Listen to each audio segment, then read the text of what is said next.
အားလုံးပဲမင်္ဂလာပါခင်ဗျာအခုကျွန်တော်တို့ Nice Fair Charity ကနေပြီးတော့ကျွန်တော်တို့မြောက်တကုံရာဇတ်လမ်းမှာရှိတဲ့ကျွန်တော်တို့ Brita Life ခွေးဂေဟာလေးတွေရှိပါတယ်အဲ့ခွေးဂေဟာကိုတွားပြီးတော့ကျွန်တော်တို့လှူဒန်းမှုလေးပြုမှာဖြစ်ပါတယ်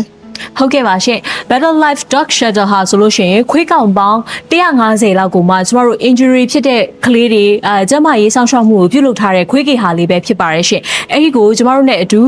တွားရောက်ပြီးတော့မှလှူဒန်းမှုပြုလုပ်ကြရအောင်ကဲတွားကြည့်လိုက်ရအောင်နော်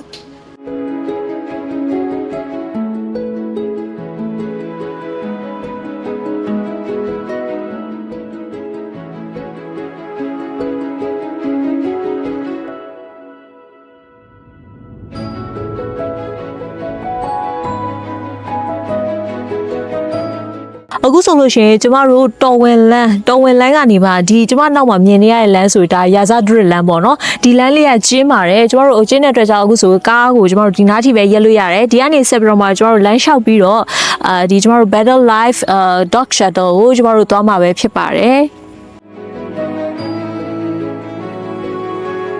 ထိခိုက်နေရတဲ့ကလေးတွေကဲတော့ဘိုင်းနေပြီပြန်သွားတဲ့ကလေးတွေ